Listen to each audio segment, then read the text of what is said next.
Are you tired of being the screen police? The constant negotiation, nagging, and fights over screen time? Girl, it's so exhausting. Two frustrated ADHD parents who experienced the problem firsthand have created a solution that actually works.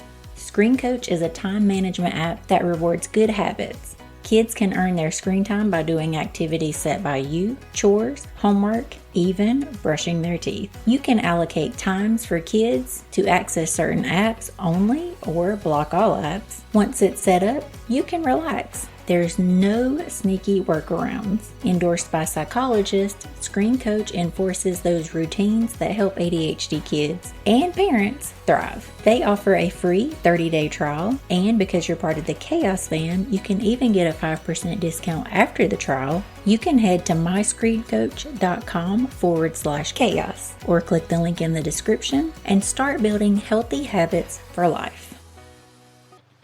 If you're trying to pull your kids away from screens without triggering a full-blown household uprising, I have something that actually works in my house. My son and I are obsessed with the games from Taco Cat Games. We especially love their very popular Taco Cat Goat Cheese Pizza.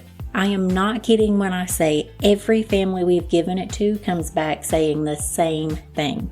This game is chaos in the best possible way. It's ridiculously easy to learn, the rounds are super fast, and within about 10 minutes, your living room turns into a laugh until you cannot breathe, slap the table competition. And for ADHD brains, it's perfect.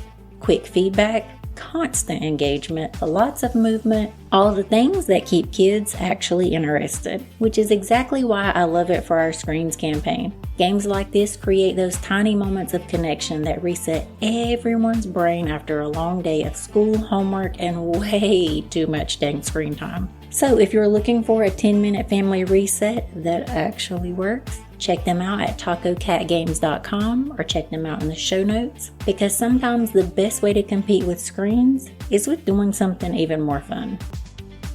Alright friends, today's episode is for every ADHD parent who has ever watched their child completely disappear into a screen and thought, how did we get here? And what do I do now? Because let's be real, we are raising dopamine-seeking kids in a world literally designed to hijack dopamine. And somewhere between gaming battles, YouTube rabbit holes, endless scrolling, and 5 more minutes, a lot of us are exhausted. But today's guest isn't here to shame parents or tell you to throw every device out the window. Thank God. Today I'm joined by Michael McLeod, founder of Grow Now ADHD, where he helps ADHD kids build real-world executive functioning skills, independence, emotional regulation, and confidence in ways that actually work for neurodivergent brains. What I love about Michael's approach is that he understands screens usually aren't the actual problem. They're often the coping mechanism, the dopamine source, the escape hatch when life feels overwhelming, boring, stressful, or full of shame.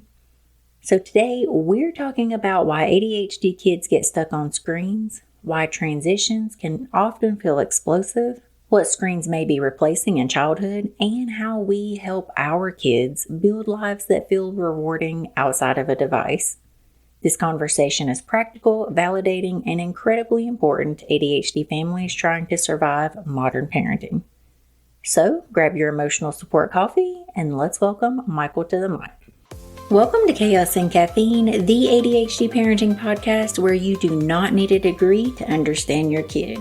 I'm Danielle, mom in the trenches who spent years obsessing over how to do this better, so you don't have to learn everything the hard way like I did. Each week, I bring on experts who actually make sense, and then if you want the real story, come hang out with me on Patreon where I break down how it all played out in my house. What worked, what flopped, and what I'm still side-eyeing. Thanks for being here.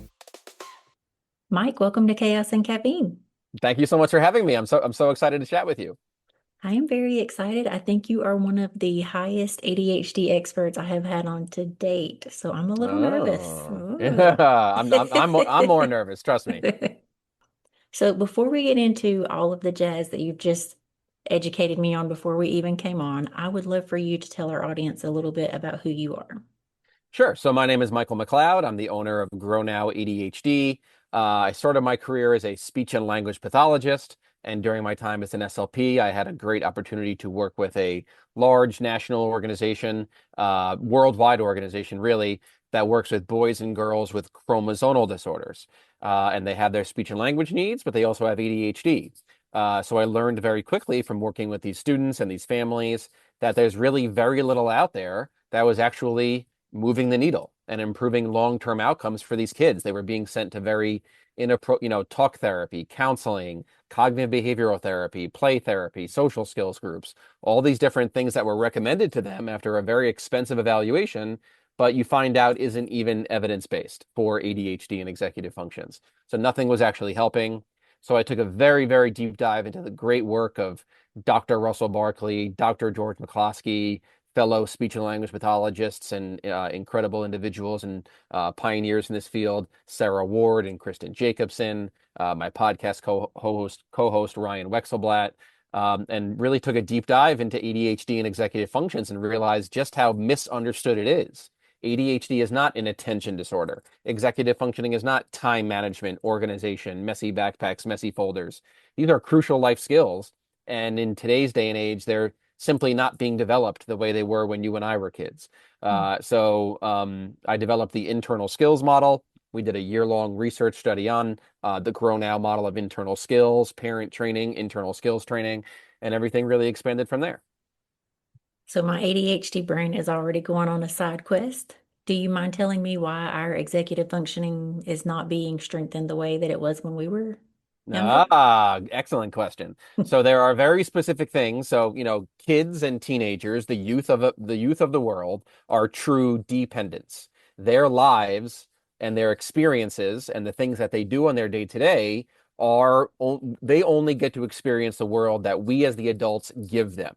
So we create the world, we have this world for them, and they just experience it because they're kids. They're dependent on us, they're children. There's a reason why they can't vote, drive, drink, and different things like that because they're kids. They're dependent on us. And we have given them a world where we have stolen things from childhood and adolescence that develop executive functions, that build skills.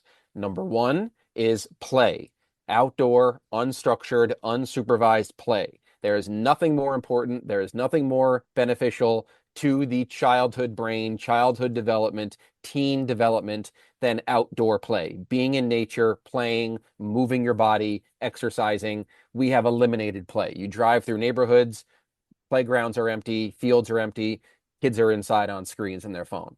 We have also eliminated boredom by falling for all of big tech's propaganda and giving kids phones and screens and pretending that it's social, pretending that we're preparing them for a tech-filled world, pretending that screens are just the way of the world, we're going to have to learn to accept it, pretending that they're eventually going to gain the skills to eventually balance screens and real life, which we know is not going to happen. It's a total parenting pipe dream. So we've stolen play, we've stolen boredom, and in many different ways, with all of the intense parenting pressure we put on parents these days, they can't pick up their phone without getting yelled at by another parenting guru on Instagram. We have stolen consequences and accountability and negative emotions, failure, where parents feel like they need to jump right in at every single sibling fight, every single missing assignment, every single bad grade. So executive functions are developed through experiences, relationships, struggle, and we've stolen all of those things from childhood. Mm. Funny quick story. My kid just learned the other day that punishment in the 80s and 90s was not being able to go outside. And he was like, Mom, kids my age don't even want to go outside. Luckily, not mine, but that was an eye-opening moment for him and me, really. Yeah, and that goes nowadays. The punishment is you need to go outside. Yeah. That's sort of the punishment because we've all fall. It's amazing how a $1 trillion company can use their power and their resources to convince the masses that a product, a material good, is a necessity for a child, that it is a social tool, that it is beneficial to them. When in reality, we now have decades of data that tells us that screens don't make kids safe, smart, and social. It makes them antisocial. To show me a single child who got a phone and it improved their social lives, you can't do it. It makes them more dormant, where they just sit in the house all day, and it makes them more dependent because they don't gain independent skills. So we now have decades of data that show that brain rot is real, digital dementia is real, dysregulation from screens, withdrawal from screens. It's real. It's an addictive device disguised as a social tool. We've Mm. all been duped by their $1 trillion marketing campaign to convince the masses. And now we have a bunch of addicted kids, and it's a real mess. I am very fortunate in not that I'm raising a typical hyperactive ADHD kiddo, but I'm fortunate in the aspect of when it's time to get off of the screens. If I say, hey, let's go do basketball or trampoline or whatever, he's totally with it. But for the parents who feel like this device is their kid's only source of, social connection or their only source of motivation, how should they take that route? How should they turn that around, I guess? Well, that's completely false. If a phone is the only source of motivation, then that's exactly the problem. Then that they're not motivated to do things on their own. They're not that's exactly it. How many parents today are completely stuck dangling the carrot of screens over their kid's head? Brush your teeth or you're going to lose your screen time. Do your homework or you're going to lose your screen time. That's not gaining skills. That's just empty threats and constantly giving kids rewards when they're too old for rewards. You're Mm. convincing yourself that my child's only motivated by the phone. Because look, we have to admit one thing. We all have to take a step back and look in the mirror. And there's now so much overwhelming data that screens harm the brain. The screen addicted brain looks like the drug addicted brain. It literally harms the brain. Digital dementia is real. And you see your child dysregulated every day. You see them on their phone all the time. They're not doing basic tasks. You have all the real world data to show you that this screen and constant access to the internet is hurting them, and it's making parenting exponentially harder. The only true reason that you are keeping that screen in that child's life is fear. In all my years of doing this, I have never once come to a single family and said, hey, you're going to have to eliminate screen time. You're going to have to cancel your child's phone plan. I've never said that to a family and not had their face turn ghost white with fear. And that's exactly it, because it's terrifying. Because if you remove that screen, your kid's going to go absolutely insane. And you're going to see insane withdrawal behaviors. They may trash the house. They may physically attack you. They may hurt themselves. It's terrifying, because that's exactly what it is, and that fear is what's keeping that screen in your child's life. And that fear is so strong, parents will start to create all these cognitive distortions. Oh, I can't remove the screens. That's their social communication. I can't remove the screens. The future is social, and I'm preparing him for a tech-filled world. All of this nonsense that we just lie to ourselves to keep this drug in their lives. Mm. I'm fortunate enough to where we've talked about it, and my kid can see. I mean, he's 11, so of course, when his friends are all on Roblox or whatever, he wants to be there. But he's actually been able to notice himself that some of his friends in real life can't enjoy the park or outside. And I'm thankful, not that those kids are screen addicted, but that mine has been able to notice that.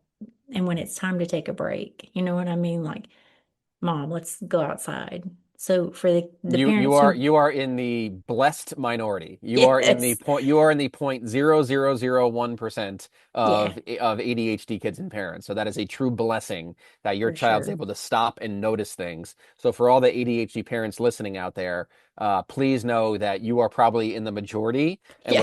what Danielle is discussing now is the very, very small minority. Yeah. So it actually happened kind of strange for me. When my son was 3, I was scrolling on Facebook and my little toddler came over and knocked my phone out of my hand. And I was like, whoa. So that was my moment of deleting social media off my phone because my kid is seeing that I'm addicted. He actually had exactly that moment. We took his friend to the park and they were playing. And the whole time his friend was like, when is it time to leave? When can I go home? I really want to get back and play VR. And my kid was like, Mom, I never want to be like that. So, like I said, I'm very, empathetic and sympathetic to that kid and that what he's going to have to go through one day. But I'm, yes, in the 0.5% of holy crap, my kid's seen it before it got him. That's incredible. That's a Yeah. very heightened level of self-awareness. Yes. That's huge. So that's amazing that any ADHD kid would even notice those things, because ADHD is a disorder of self-awareness, Mm. and being aware of your surroundings and taking those perspective taking skills. And number two, even wanting to be outside. And then number Yes. three, not being upset when screen time ends. Yeah. There's 25-year-olds we work with at Grow Now that when their screen time ends, they break things in the house, Mm. because it's a drug. And we just saw Meta on trial getting arrested, not arrested, but Yeah. being found guilty, of creating an addictive program, and all the big tech employees stating, yeah, we are basically pushers. We're basically drug dealers. That's Yeah. basically what, all the internal documents showed, that, yeah, they had closed doors meetings talking about how addicting these things are. And we have to remember, this is a product that is, so many of these addictive things are free to download. Fortnite, Mm. Roblox, Minecraft, YouTube, Snapchat, all free to download.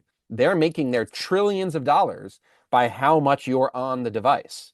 That's what it is. This is the attention economy. YouTube doesn't make money when you watch one video and turn it off. They need you on there for hours and hours and hours. Yeah. And to the point where YouTube has now infiltrated the American classroom. And Mm. how many hours of YouTube is your child watching at school with your taxpayer dollars? It's an absolute mess what has happened. Mm. So I have so many questions. Don't let me forget to circle back to YouTube.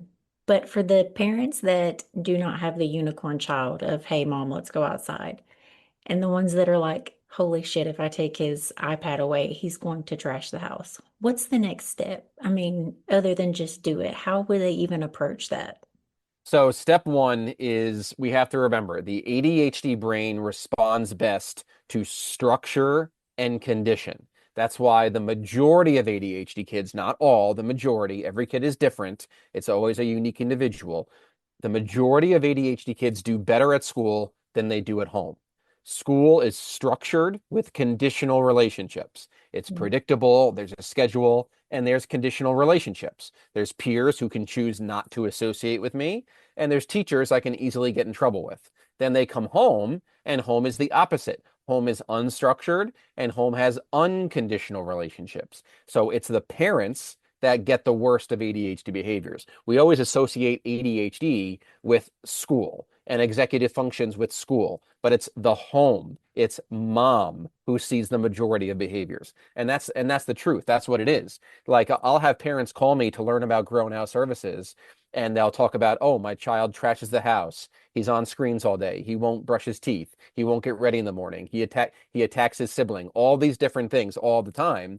And then they'll say, oh, well, the school year is about to end. It's going to be summer. Should we just wait until school starts again? And I'll have to remind them, every single concern you just had was home-based, not school-based. There's Yeah. it's home executive functioning. That's the problem. So Mm. we have to remember, the ADHD brain is very black and white and rigid. They see these unconditional relationships and they think to themselves, like, hey, wait a second. Here's this person that I can say absolutely unspeakable things to. I could say no to every single thing she asked me to do. And I could speak so poorly to her. And she's still going to tuck me in at night and give me my favorite snacks and give me the Wi-Fi password and give me my screens and those things. It throws off the reciprocity in their mind, where they learn I can be a horrible person to this person and they're still going to take care of me. So that really throws it off. So we have to focus on conditional relationships. So if you are going to remove screens, you're going to need to have somebody else in that house, whether it's an aunt, an uncle, a neighbor, a coach, a social worker. You're going to need someone else there. If there is a neutral third party conditional relationship in that home, the chances of them having behavior, self-harm, physical aggression, property destruction is really minimized by having somebody else there. And we have to remember, this is a drug you are removing from your child. You can't cross your fingers anymore and say, I hope this gets better with time. I hope this gets better with time. It doesn't get better with time. America leads the world in first semester college dropouts. So all these parents that are so focused on grades and grades and grades, but never deal with the screen addictions, one day they're going to go to college and they're going to be up all night scrolling, and they're not even going to go to class. And you're not going to know until they flunk out at the end of the semester. So you need to deal with this now. So you need to bring other people in, and if things get scary, you can't be afraid to call 911 and get some emergency services there, and get some people there to help you in these situations. But crossing your fingers and hoping it gets better with time is not an option. Stop going at it alone. Use social media for what it was meant for. Hop on your town Facebook page, hop on your school district Facebook page, and even leave an anonymous message if you want to, and just type in there, hey, I'm sick and tired of these screens. My kid is on screens the majority of the day. I'm ready to cancel the phone plan. I'm ready to get rid of the iPad, the Switch, the PlayStation, the Xbox. Who's with me? Who wants to do it at the exact same time? Because all the parents know what's going to happen. You're going to get rid of the screens, and the kid's going to say you're the worst parent ever. I hate you. All my friends' parents would never do something like this. My friends get as much screen time as they want. No one else is doing this. No one else is dealing with this. So if you can find other families to do it with you and have the kids get together and play and withdraw together, it makes it easier on you. But you can't just play the waiting game anymore. I love the idea of doing it in community. Oh yeah. Seems to take like the pressure off of just one family. Yeah, and that's such a great way to do it, is utilize your community. And this is all part of the whole screen addiction thing. When we were all kids in the 90s, early 2000s, before adults got addicted, we used to know our neighbors. We used to know our people. We used to communicate more. We weren't so lost into our phones, So all you parents out there, you've seen how your phone has negatively impacted your life. It's the first thing you grab when you wake up. It's the last thing you look at before you go to sleep. You're grabbing it at every single red light. And you would wish that upon your child? You want your kid to get thrust into the world of Instagram and AI deepfakes and all this, and the internet. The internet is the most disgusting, unregulated place in human history. And we're afraid to send our kids outside to go walk to the store by themselves, but we'll give them open access to the internet. The internet is the most disgusting, racist, anti-Semitic, every phobic thing. Just all the scary people that used to be outside hurting kids are now on the internet. How many times do you see a pop-up about someone doing something on Roblox, someone doing something on Facebook in Minecraft, and we give kids open access to these things? The internet is a wild, it's an unbelievably unregulated place. And giving kids the internet, especially behind closed doors, it's a very, very scary thing, and we have to stop doing it. Can we talk about the quiet gaps screens have created? Our kids can build entire digital worlds, but struggle to read the room in the real one. And no, this isn't about demonizing screens. They're not evil, but they are passive. Social skills, executive functioning, those are not passive. They're built, practiced, strengthened. That's why I love social thinking, because this isn't just be nice advice. It teaches kids how social communication actually works, how to notice what others are thinking, manage impulses, join conversations appropriately, and respond instead of react. And here's the part parents don't always realize. It also builds executive functioning, organization, flexible thinking, time management, problem solving. These are classroom survival skills, friendship skills, life skills. If screens have taken some of those practice reps, we can build them back intentionally. Check out social thinking in the show notes, and let's raise kids who can navigate people and not just platforms. If you're parenting an ADHD kid, you already know the phrase, just take a deep breath, usually lands about as well as a Lego to the heel. That's why I've been loving Moonbird and their kid-friendly version, Moon Buddy. Instead of telling our kids to calm down while they're emotionally feral and breathing like tiny caffeinated raccoons, this little handheld breathing coach actually guides them through it physically. It expands and contracts in their hands so they can follow along without staring at another screen, which honestly feels revolutionary in 2026. And here's the thing I didn't expect. It's not just for kids. Because apparently, ADHD parents also deserve nervous systems that aren't running a constant browser with 47 tabs open and one playing panic music in the background. The adult version helps with stress, anxiety, sleep, and that I've been doom scrolling for 2 hours and forgot to blink feeling. It's screen-free, tactile, weirdly soothing, and honestly one of the first calming tools that doesn't feel like another chore. Check them out in the show notes to save 10%, or you can find them at moonbird.w. So you may have a different approach on this. I had on Dr. Jenny Radesky, who actually wrote like the screens guidelines for American Pediatrics, something. She's amazing. And she said, my son is 11 and eventually he'll want to have access to these things. And since ADHD kiddos are generally master negotiators, which my son is, reintroducing, say we've taken the screen away and we've detoxed and they're like, I really miss Roblox. Do you recommend reintroducing that with strict boundaries, or how would you go about that? Hell no.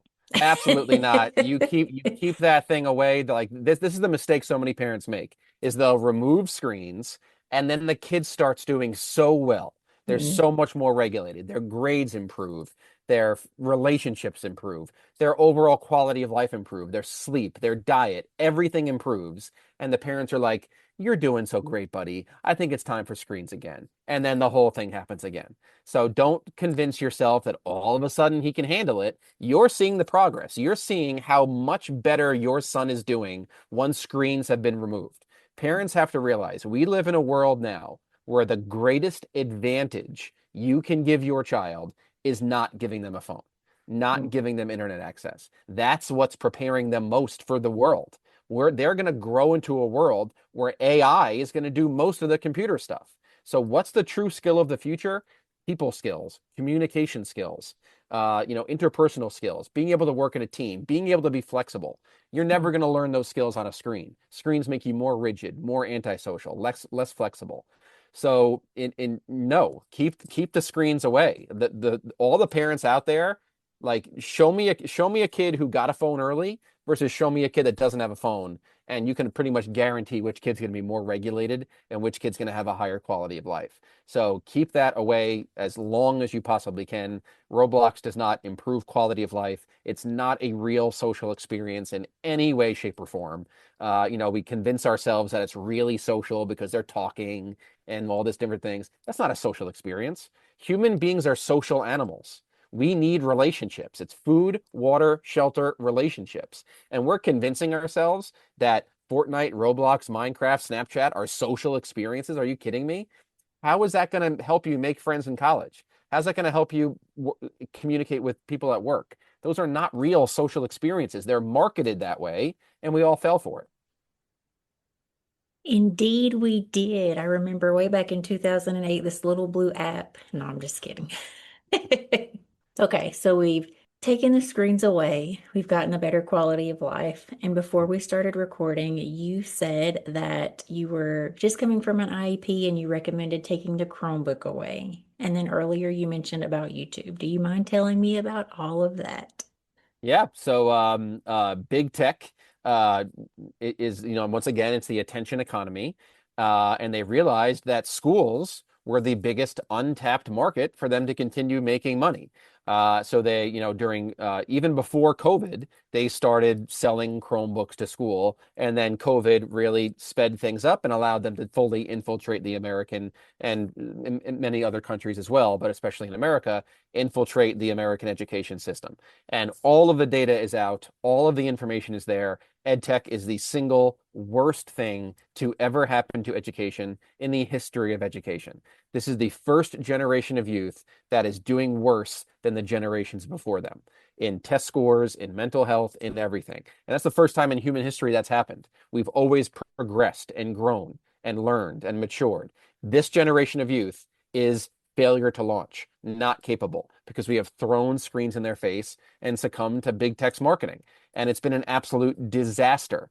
I have observed over 300 classrooms over the past few years. Every single time there's kids playing Fortnite, Roblox, Minecraft, on AI, shopping, watching YouTube videos. And they're doing it during lunch. instead of socializing it. They're doing it in the hallways instead of socializing.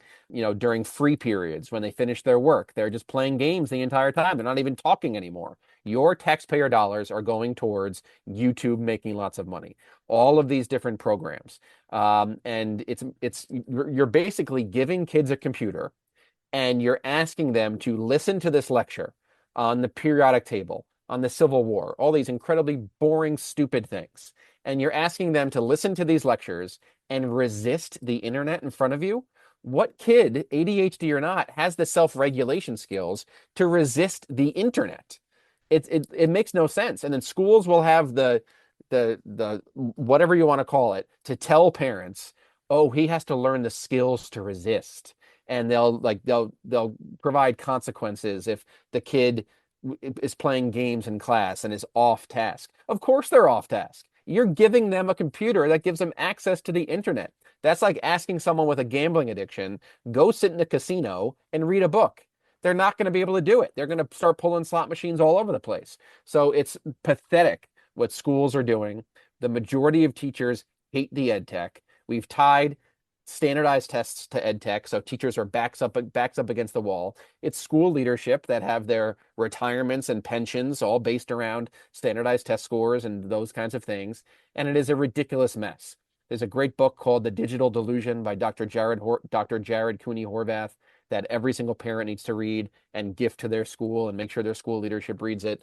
But it has just been an unmitigated horrible disaster. And along with everything else involving tech, our ADHD kids are the biggest victims of this mess that we are just allowing to happen under our nose. We have kindergartners spending the majority of their day on iPads. No wonder we're seeing school refusal and anxiety and behaviors and dysregulation continue to increase. It's horrible what we're doing to our kids, and it has to stop, and we have to end ed tech. And when I say ed tech, I mean one-to-one devices. Sometimes I'll say ed tech and they'll think I mean like AAC devices and smart boards. No, I'm talking about one-to-one tablets, one-to-one computers. Like if anyone who says take away AAC devices from a kid, that's the most inhumane thing I've ever heard. We're talking about one-to-one iPads and one-to-one laptops for Google Classroom, Schoology, Canvas, all that nonsense. So I guess I am maybe new to the space isn't a very nice way to say it about myself, but my son actually takes, he has testing on paper. So is that what it would be if you say, hey, I want to end my son's IEP or 504 no tech? It would just be paper assignments again? Yeah, yeah. Parents have the right to opt out of ed tech. Schools are going to do everything they can to say, nope, you can't do it. They're not going to be able to access the curriculum because that's making it so hard on the teacher to have to accommodate one child who opts out, two kids who opt out. So the school will fight tooth and nail to keep you from opting out. Parents have the right to opt out. And if you want to learn more, check out the great work of Emily Churkin, the screen time consultant, and Andy Liddell from the ed tech law firm. Definitely reach out to those individuals and learn more about your rights because that's your taxpayer dollars or your tuition dollars going towards your kid becoming a screen addict. And my heart goes out to the parents that followed the science, did the hard things, never bought the phone, never bought the iPad, never bought the Xbox. And then all of a sudden, their kid comes home from school with a Chromebook and everything gets destroyed. And I have spoken to probably well over 150 parents that have that exact same story. We never bought them a phone. We never gave into tech. All of a sudden, they get a Chromebook and everything goes into the dumpster. It's a heartbreaking story, and that's what schools are doing. Mm. So, I mean, is it 504 and IEP students only, or can anyone Nope. reach out and say, hey, let's take the tech away? IEP and 504 people should do it immediately. That's the number one thing. But yes, parents have the right to do it 100%. And once again, I'm not a specialist in that area, so definitely check out Emily Churkin and Andy Liddell, who have all the information about the ability to opt out. You mentioned YouTube in there, and that is the one thing that my son has access to other than like social games, quote unquote social games. And he does not know, but he is on a strictly heavily regulated version. It just looks like YouTube, but it's still basically kids YouTube. Thank you, Google Links, for that shortcut. But during that meta trial, something really important came out that I don't think parents realize. Your kids, when they go on Roblox, their facial recognition to say, hey, this is an 11-year-old coming onto our platforms. But Facebook and Meta, or Meta and all of the others, refused that. That's what the complete lawsuit was about. That's why they were there in the first place, because they did not want that, because then it would keep your kids off of there.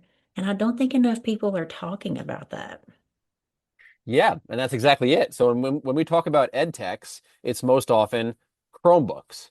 Who makes Chromebooks? Google. Who Mhm. owns YouTube? Google. So there you have it. So having YouTube infiltrate the American classroom has completely quadrupled, tripled, times a million the amount of YouTube hours spent. And Mhm. that's where they're making their money on ad dollars and everything else by infiltrating schools. So having teachers use YouTube now and have YouTube become the teacher is absolutely ridiculous. It's almost like that. It's almost like politicians are trying to kill public education on purpose. There's a lot of things happening that it seems like that's what you're trying to happen, where everyone's, using alternative ways instead of public education. But we need public education. There's a lot of people out there and a lot of people listening to this that probably hate public education and have a lot of negative things to say about it, but we need it. You may not like it. You may not think it's an option for your child and your values, but the world needs these things. Not everyone is your family. We need public education for kids in cities, for kids in other areas. And it's not about indoctrinating them or anything like that. It's about giving them free access to school, based on, you're a child. Parents need to work. You need to do that. Not everyone lives in an area where there's a charter school, a private school, or the opportunity to homeschool. Mhm. So we have to think about the community, the entire country, everyone of different ideas, values, and resources.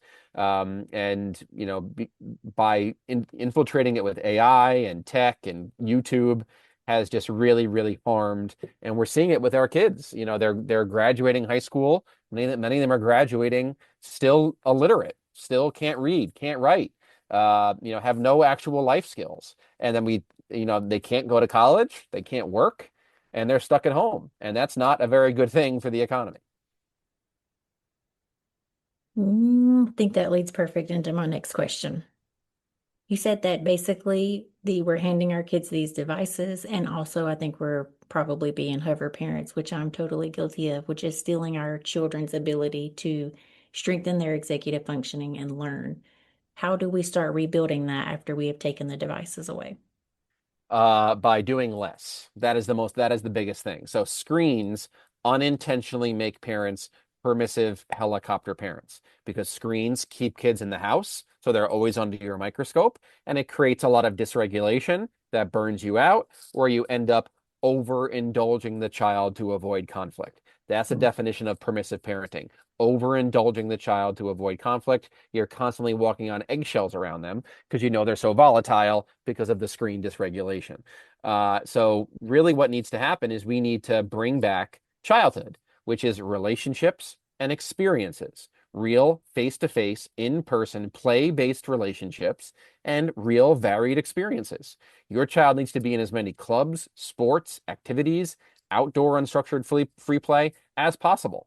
And these things are expectations, not a choice. You can't go to your child and say, hey, do you want to try baseball? Hey, do you want to try art? Hey, do you want to try robotics? You can't just ask them and then give them the opportunity to say no and start a fight. You need to make these things an expectation and not a choice, where they have to do these things. They'll hate it at first, but eventually they're going to love it and they're going to thank you for it. So they need to be out and about, and they need to be building an identity outside of the family, outside of the school. How many kids are going 18 years of their life only knowing themselves as the student or the son or the daughter? Where is the athlete, the musician, the artist, all these different things, the friend, the best friend? Where are these other identities that build up self-worth? So we need to go back to relationships and experiences, and parents getting their lives back, because they never take off their parenting hat. How many parents these days are They're the morning routine drill sergeant. They're the homework secretary. They're the evening routine drill sergeant. They're, the play date setter upper. All these different things. Parents need to go back to being themselves. How often do you get to be yourself and be with your friends and do your things? Because you never stop being a parent because your kid is so dependent on you. So what Yeah. parents need to do, especially ADHD parents, need to break free of that mindset of nothing gets done unless I step in. Every single parent convinces themselves nothing gets done unless I step in. No, and it's so much easier to say my kid has a skill deficit than to say I need to do less as a parent. Stop blaming the child. It's you who can't emotionally regulate and stop overstepping. Back off, let your child experience life, let them experience natural consequences, and stop overstepping. Dagger through the heart. No, I'm just kidding. But I think that's true not only of ADHD kiddos, but like all kids Of pretty course. much now are being. I had a funny experience of a kid was like, my mom, nobody ever told me how to shower. They just said, go take a shower. And I said, and what happened? He was like, I figured it out. And There you that have was it. that was good for me to see and to hear. That's exactly it. Yeah. Kids need to experience life and they need to, like you were mentioning earlier about how your son is able to notice and do and pick up on things and be self-aware. Kids don't gain that skill if parents are constantly overstepping. And then the parent gets burnt out and the mom ends up carrying the mental load of every single thing. And they're the executive functioning system for the entire family because no one else can notice and do. No one else can pick up on things. And that doesn't happen unless we fade back and allow them to experience life. And we, as the parents, also have to break free of this instant gratification mindset and stop expecting overnight success. Like, oh, he figured out how to do homework overnight. He figured out how to clean up his mess or his room overnight. No, it's going to take time. They're kids. Yeah. So, stop expecting them to do it the first time you say it. Say it once, get out of there, and give it some time. Noted. I have a really funny story. You were talking earlier about boredom and how that basically leads to creativity and kids building their own life and all of that. And I took my kid's device because his Sunday chores were not done, and within like 15 minutes, he had completely constructed a science experiment and was doing all types of crazy stuff. His chores were still not done, I would like to say that, but he was out learning, doing things, creating things, and it was pretty magical to watch. And it happened in a very short amount of time. That's amazing. Yeah. Yeah, really incredible. Yeah, yeah. Your son clearly has some incredible strengths. That's some really great stuff. But yeah, the vast majority of ADHD parents out there are dealing with really, really huge emotions and really, really huge, severe tyrannical behavior, property aggression, and the kid goes to school and maybe there's behaviors there, maybe there isn't, but they come home and they can completely control the emotional tone of the house and they're breaking things, they're screaming, they're really, really affecting the parent's mental health and quality of life. And that's ADHD parenting. It's burnout parenting. And the only way to solve that is to get the kid out of the house, get them off screens, get them out of the house so you can have some peace and quiet after you just worked an entire day. Mm, indeed. Mike, I would selfishly talk to you all day and ask you a bazillion ADHD questions, but I know you have much more important things to do than talk to me. Would you like to tell our listeners how they can connect with you further? Of course, yep. So you can find me at my website, grownowadhd.com. We provide fully personalized parent training, so one-to-one meetings, no preset curriculums, fully personalized parent training, and also internal skills training to students of all ages. We work virtually with families all around the world. There's no difference whether it's virtual or in person. And the good thing about Grow Now is there's never any contracts or any commitments. It's all based on real world progress. You can sign up, you can do one session and kind of see how it goes and build sort of that program and get some good skills. And there's some families we work with that do one session, follow the recommendations, see progress, and that's it. They're good. They're able to move on and not have to do these multi-month, multi-year things. So Mm. head over to grownowadh.com, learn more about our services. You can also follow me on Instagram at GrowNowADHD. You can also find my books, the Executive Functioning Playbook that I made for parents and teachers, available everywhere on Amazon. So check out the Executive Functioning Playbook to get your parenting playbook. And also the ADHD Parenting Podcast is the podcast I do with Ryan Wexelblatt, the ADHD dude. Very nice. And I will link all of that in the show notes for our listeners. Thank you. I guess it's probably what I need to hear and what I want to ask. So, any parting advice for struggling ADHD parents today, screens or not? So the biggest things is we have to take our parenting hat off and focus on ourselves. The best parents are the ones that have a life outside of their kids. So that's the biggest thing you need to work on. So if you're a parent listening to a podcast like this, chances are you're mom, and chances are you're carrying the mental load of the entire family, and you're the executive functioning system for the entire family. That is not sustainable in any way, shape, or form. And there is no different set of recommendations for parents with ADHD or parents without ADHD. It's the same set of science-based, evidence-based recommendations. You need to eliminate screens, get a life of your own, and allow your child to experience life. Allow them to, get out there and, reach out to other parents in your community, find other parents who are burnt out and frustrated, and get the kids together, have them do homework together. Get them in summer camp together. Get them playing outside every day together. Give your kids a 90s summer. That's one of the best things you can do for their brains and their bodies and their futures. So don't go about it alone. Focus on yourself. Focus on your own life. And if you get your life back, it will really benefit your child. Give your kids a 90s summer. That is going to be the theme of my summer. Thank you for that. Love it. That was the perfect ending. Thank you so much for your time today. Yeah, and thank you so much for having me. You're doing an incredible job with this podcast. This is you have a wealth of resources, and you're an incredible host, and you have great guests. So keep doing what you're doing. It's very helpful to a lot of parents out there. Thank you. Thank you for that. Of course. Phew. Well, friends, if today's episode made you realize your child's relationship with screens might be a little more complicated than they just love technology, you are definitely not alone. One of my biggest takeaways from my conversation with Mike is that ADHD kids don't need more shame around screens. They need support, skills, connection, and lives that feel engaging enough to compete with the dopamine machines they're carrying around in their pockets. And honestly, that applies to me too. Because if we're being real, most of us are struggling with our own screen habits right alongside our kiddos. The algorithms are not just targeting them. They're targeting our overwhelmed ADHD nervous systems too. I love Michael's focus on helping kids build confidence, independence, executive functioning, and real-world experiences instead of just obsessing over restriction and punishment. That shift alone changes the entire conversation. As always, you can find the links to check out Michael and Grow Now ADHD down in our show notes. And if this episode helped you even a little bit while you're there, please do all the things for the algorithm gods. Like, subscribe, leave us a review. 5 stars, obviously.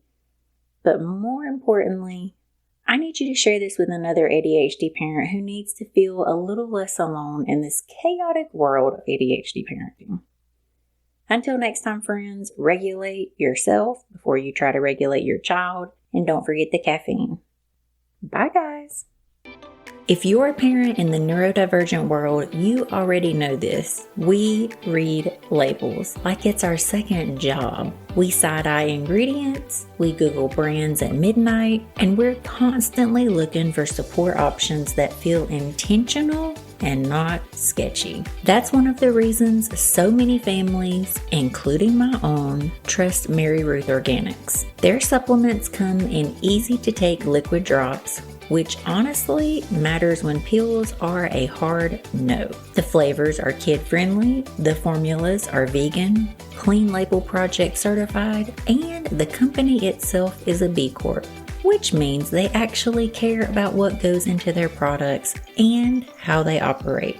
Mary Ruth's doesn't promise miracles, and neither do we. What they offer is thoughtfully made, high-quality supplements that fit into real family routines without added stress. If you're looking for a brand that prioritizes transparency, clean ingredients, and making supplements easier for kids and parents alike, Mary Ruth Organics is one worth checking out, because supporting our kids starts with choosing products we actually feel good about giving them.